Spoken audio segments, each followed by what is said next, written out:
আসসালামু আলাইকুম রহমতুল্লাহি ওবারাকাতুহু। আলহামদুলিল্লাহ, সর্বপ্রথম আল্লাহ রাব্বুল আলামিনের দরবারে লক্ষ লক্ষ কোটি কোটি শুকর আদায় করে নিতে চাই, যিনি আজকে আমাকে হাজারো ব্যস্ততার মধ্যে দিয়ে কোরআনের কারিম থেকে আলোচনা করার জন্য আল্লাহ পাক সুযোগ করে দিলেন। সে রব্বুল আলামিনের দরবারে আমরা সবাই এক কণ্ঠে বলছি আলহামদুলিল্লাহ। আমার ভাইরা, প্রচণ্ড ব্যস্ততার কারণে, লেখাপড়ার কারণে আপনাদের কাছ থেকে দূরে চলে গিয়েছিলাম। আমার আবু তায়ের রতন যে আইডিতে ভিডিওগুলো আপনারা দেখতে পান, তার কাছ থেকেও দূরে চলে গিয়েছিলাম। ব্যস্ততার কারণে, লেখাপড়ার কারণে একটু আড়াল হয়ে গিয়েছিলাম। আবারও আল্লাহ রাব্বুল আলামিন আমাকে এখানে আসার সুযোগ করে দিয়েছেন কিছু কথা বলার জন্য। সে রাব্বুল আলামিনের দরবারে আবারও আমরা শুকর আদায় করতে চাই যে আল্লাহ আমাকে সুস্থতা রেখে, ভালো রেখে, সুস্থ শরীরে, এই ছোট্ট বয়সে, ছোট্ট বেরেন্টে, ছোট্ট জওয়ান দ্বারাই তার কোরআনের কারিমের কিছু কথা বলার জন্য আল্লাহ রাব্বুল আলামিন আমাকে এখানে উপস্থিত করলেন। সে রবের দরবারে আমার ভাষা নেই যে কিভাবে শুকর আদায় করলে আমার রব খুশি হবে। তিনি তো আমাদেরকে প্রত্যেকটা মুহূর্ত, প্রত্যেকটা সেকেন্ডে পাহারা দিচ্ছেন, খবর রাখতেছেন, বান্দা কি করছো। আল্লাহ রাব্বুল আলামিন তিনি বলছেন যে আমি আল্লাহ রাব্বুল আলামিন তোমাদেরকে প্রত্যেকটা মুহূর্তে, প্রত্যেকটা সেকেন্ডে তোমাদেরকে নজরদারি করে রেখে দিয়েছি। তোমরা কি করো সব কিছু রেকর্ড আমার কাছে হচ্ছে, আমি আল্লাহ পাক দেখতে পাচ্ছি। সুবহানাল্লাহ। আল্লাহ রাব্বুল আলামিনের কাছে লক্ষ লক্ষ শুকর আদায়। যে যেখান থেকে আসেন, যে যেখান থেকে পারেন, আজকে আমার সঙ্গে মিলে, ঠোঁট মিলিয়ে সবাই বলে আলহামদুলিল্লাহ। আবারও বলতে চাই আলহামদুলিল্লাহ। আমার ভাইয়েরা,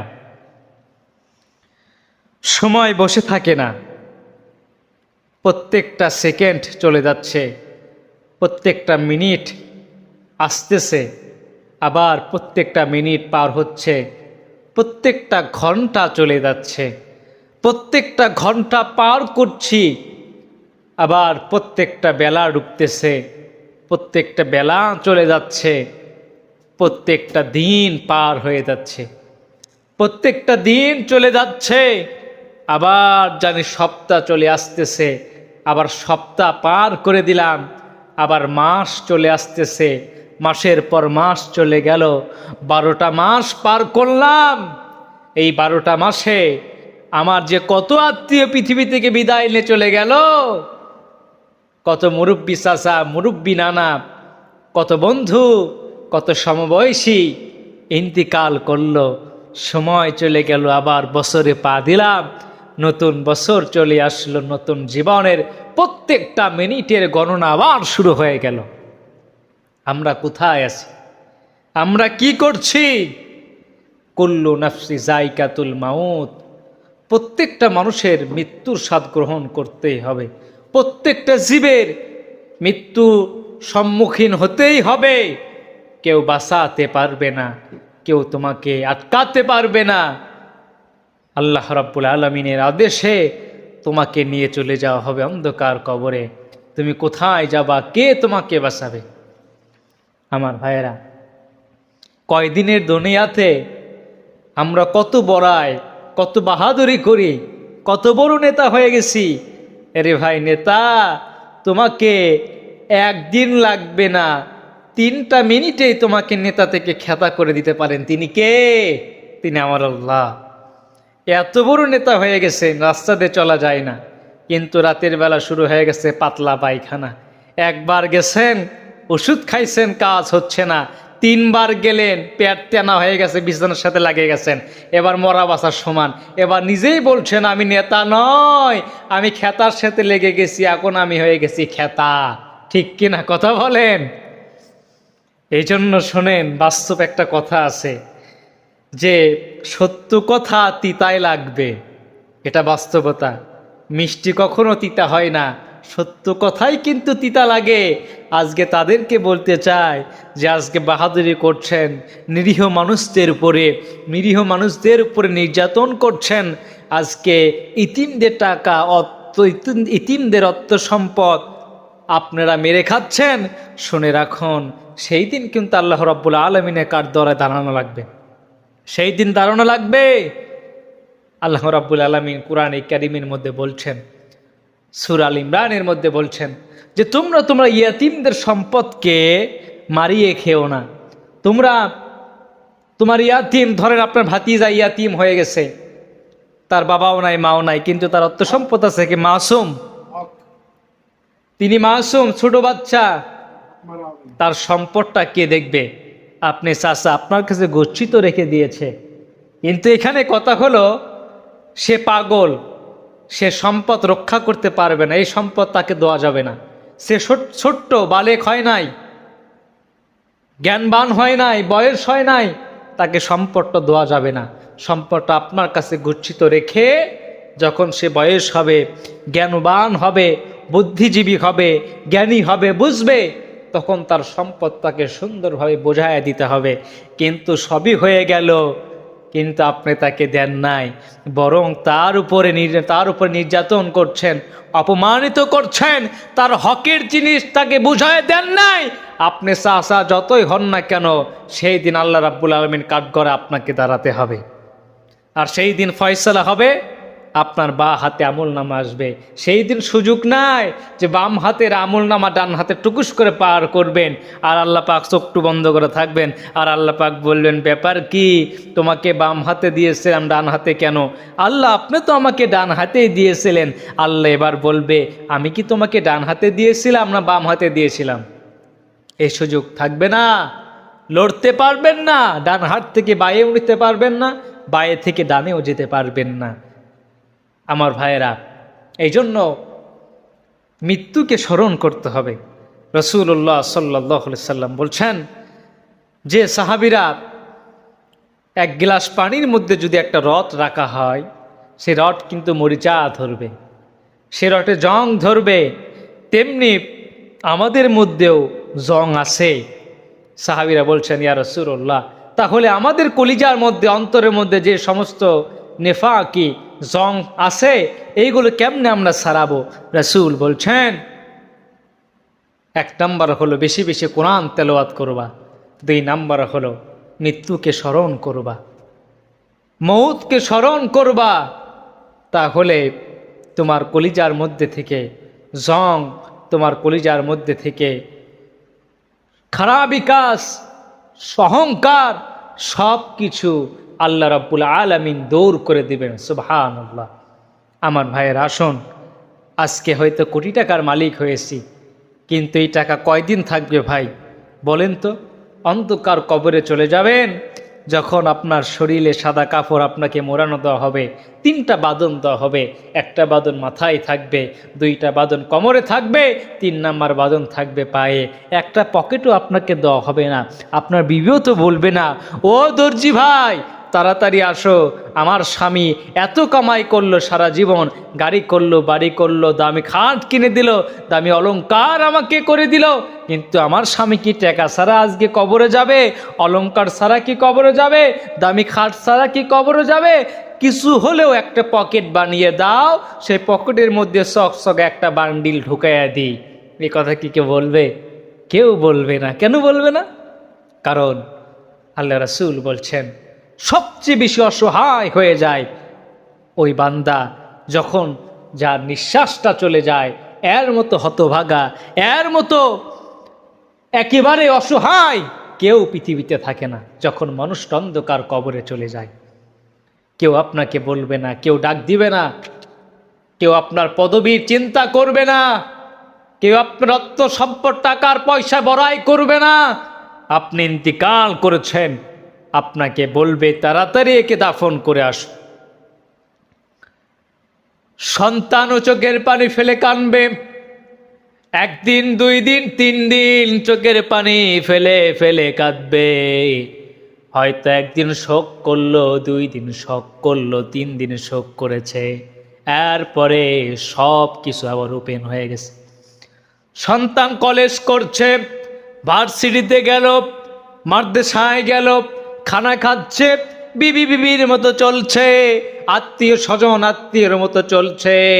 রাস্তায় জ্যাম যেমনি ধরলে একটা ট্রাক ধমকে দাঁড়ায়, জ্যামটা চলে গেল, তেমনি করে আপনিও একটা জ্যাম। আপনি মারা গেছেন, মানুষজনরা চলতে পারছে না, যাইতে পারছে না, আপনাকে আগে দাফন দেবে, আপনার জানাজারে শরীক হবে। শরীক হওয়ার পরে যখন আপনাকে দাফন করা হলো, জ্যামটা মুক্ত হয়ে গেল, আর ট্রাফিক বাধাও দিবে না। এবার যার মনে যায় তার তার গন্তব্যে চলে যাবে। এটা হলো গাড়ি, দুনিয়ার গাড়ি, গাড়ি থামবে না।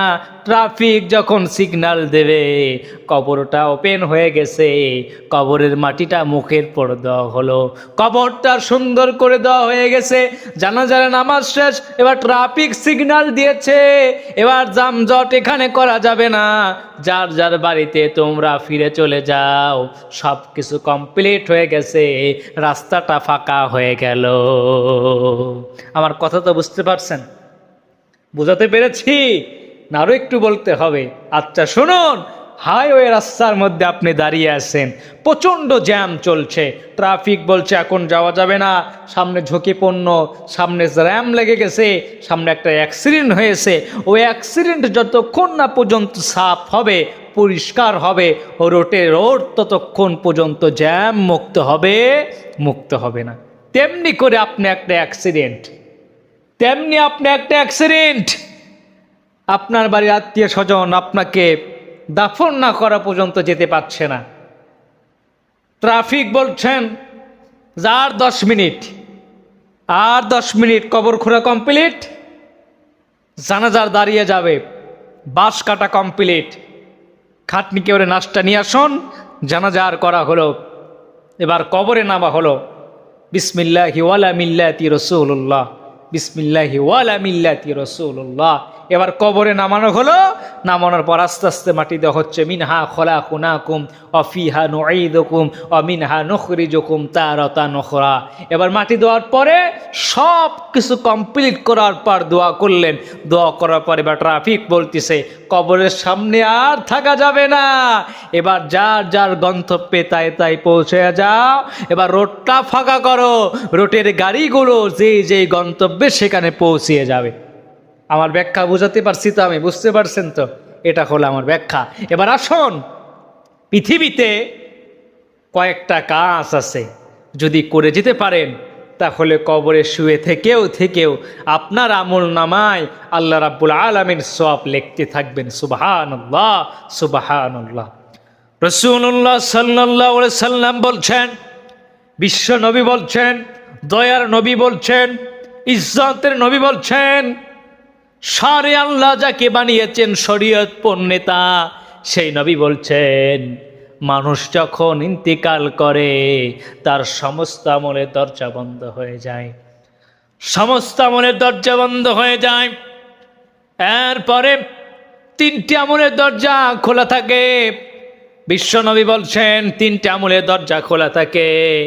1 নম্বর হলো সদকায়ে জারিয়া, যে মাইয়া, যে মানুষ, যে উম্মত মৃত্যুর আগে সবচেয়ে বেশি সদকা করেছে, আল্লাহ রাস্তায় দান করেছে। সুবহানাল্লাহ, সুবহানাল্লাহ। রাসূলুল্লাহ সাল্লাল্লাহু আলাইহি সাল্লামকে জিজ্ঞাসা করা হলো, ইয়া রাসূলুল্লাহ, মৃত্যুর পরে আপনার সঙ্গে সর্বপ্রথম সাক্ষাৎ করবে কে? নবীর বিবি নবীকে বলছেন, মাইশা বিশ্ব নবীকে বলছেন, ইয়া রাসূলুল্লাহ, মৃত্যুর পরে আপনার সঙ্গে সাক্ষাৎ করবে কে? রাসূল বলছেন, যার হাত সবচেয়ে বেশি লম্বা। সুবহানাল্লাহ বলবেন না? এবার সাহাবীরা বুঝলো না। রাসূল বলছেন যার হাত লম্বা, সাহাবীরা বলছেন ব্যাপার কি? রাসূল বলছেন যার হাত সবচেয়ে বেশি আল্লাহর রাস্তায় দান করেছে, সদকার দিক দিয়ে হাতটা লম্বা, সর্বপ্রথম আমার সাথে তার সাক্ষাৎ হয়ে যাবে। সুবহানাল্লাহ।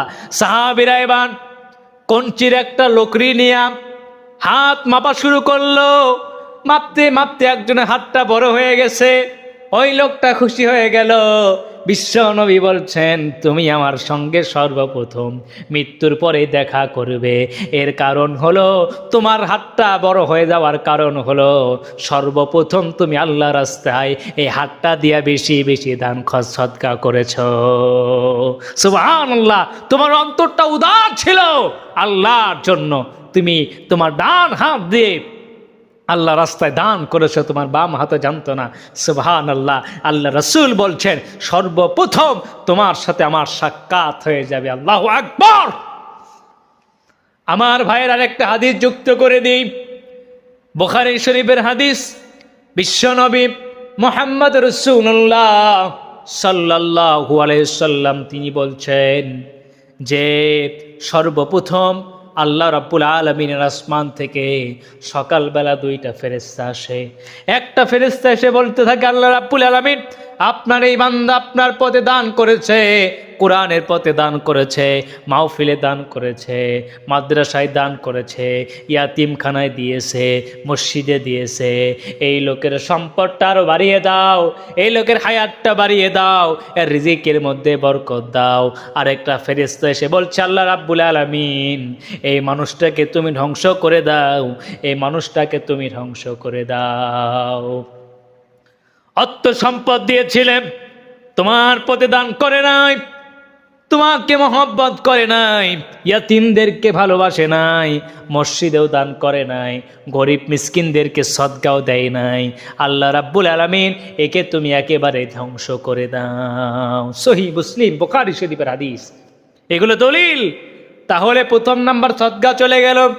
এবার দ্বিতীয় নাম্বার হলো ইলম। যে ইলম আপনি শিক্ষা করেছেন সেই ইলমের কথা মানুষদেরকে ছড়িয়ে দিচ্ছেন। যেমনি করে আমি ছোট্ট মানুষ, যতটুকু ইলম পড়েছি, যতটুকু ইলম আল্লাহ রাব্বুল আলামিন আমাকে দিচ্ছেন, বড় বড় উস্তাদদের উসিলায় করে যাদের কাছ থেকে ইলম অর্জন আমি করেছি, ইলম অর্জন গ্রহণ করছি, বা আপনাদের সামনে বলছি কিয়ামতের দিন, এই দিন যেই দিন লোকেরা বলবে আল্লাহ তাআলা আমাদেরকেও শোনাতো, ইনিও মানতো, একে আমরা জান্নাত না নেওয়া পর্যন্ত আমরা জান্নাতে যাব না। তেমনি করে আমি হারুন রশিদ ফরহাদ হয়তো পৃথিবী থেকে বিদায় নিয়ে চলে যাব। আমার এই কণ্ঠের আওয়াজগুলো ইউটিউবে, ফেসবুকে, প্রত্যেকটা পৃথিবীতে ঘুরবে, মানুষগুলো শুনবে, আর তারা বলবে হুজুরটা নাই মারা গেছে, যা কত সুন্দর কথা বলছে। আমি কবরে বসে থেকেও, শুয়ে থেকেও এই সওয়াবগুলো আমার আমল নামায় আল্লাহ পাক আমাকে লিখে দেবেন। সুবহানাল্লাহ। এই জন্য কোরআনের সর্বপৃষ্ঠায় বলা হয়েছে সর্বোত্তম শিক্ষা হলো যে শিক্ষা গ্রহণ করলো এবং অপরকে শিক্ষা দিল। আপনি কোরআন শিক্ষা গ্রহণ করেছেন, অন্যকে কোরআন শিক্ষা দিলেন। তলাবুল ইলমি ফারিদাতু আলা কুল্লি মুসলিম। আল্লাহ রাব্বুল আলামিন বলছেন প্রত্যেকটা মুসলিম নর নারীর জন্য ইলম অর্জন করা ফরজ আইন, ফরজ করে দেওয়া হয়েছে। ইলম অর্জন করতেই হবে। সুবহানাল্লাহ। এবার 3 নম্বর আসুন, ভূমিকা বলার সময় নেই। 3 নম্বর হলো নেককার সন্তান। দুনিয়াতে যদি নেককার সন্তান রেখে যেতে পারেন তাহলে আপনি জান্নাতে নিশ্চিত চলে যাবেন। কারণ আল্লাহ রাসূল হাদিস শরীফে বলছেন আল্লাহ রাব্বুল আলামিন তার এক বান্দাকে জান্নাতের এমন একটা উঁচু মাকামে বসায় দিয়েছেন, বসায় দিবেন। সেই বান্দা এবার আল্লাহকে বলছেন আল্লাহ তাআলা আমি তো আপনার ইবাদত ঠিক মতো পালন করতে পারি নাই, এত গুনাহ করেছি, এই গুনাহ আর আপনার ইবাদত না করার কারণেও আপনি কেন আজকে আমাকে এত সুন্দর জান্নাতের উঁচু মাকামে বসায় দিয়েছেন, ব্যাপার কি? আল্লাহ বলছেন বান্দারে দুনিয়াতে তুমি তোমার এমন একটা নেককার সন্তানকে রেখে এসেছো যে নেক সন্তান নামাজে দোয়া করে, নামাজের বাইরেও দোয়া করে, বিরহামহুমা কামা রব্বায়ানি সগীরা। বলুন সবাই, রব্বিরহামহুমা কামা রব্বায়ানি সগীরা। আমার ভাইয়েরা, যাদের পৃথিবী থেকে পিতামাতা বিদায় নিয়ে চলে গেছেন তাদের জন্য আমরা দোয়া করব, রব্বির হামহুমা কামা রব্বায়ানি সগীরা। এবং যাদের আমাদের পিতামাতা বেঁচে আছেন এদের জন্য দোয়া করব, রব্বির হামহুমা কামা রব্বায়ানি সগীরা। আল্লাহ পাক বলছেন, বান্দা তোমার পিতামাতা জীবিত থাক কিংবা মৃত্যু থাক, তোমরা দোয়া করো, আমার কাছে ডাকো, উদউনি আস্তাজিব লাকুম, আমাকে ডাকো, আমি তোমার ডাকে সাড়া দিব, সাড়া দিব, সাড়া দিব। আমার কাছে দোয়া করো তোমার পিতা মাতার জন্য, রব্বির হামহুমা কামা রব্বায়ানি সগীরা।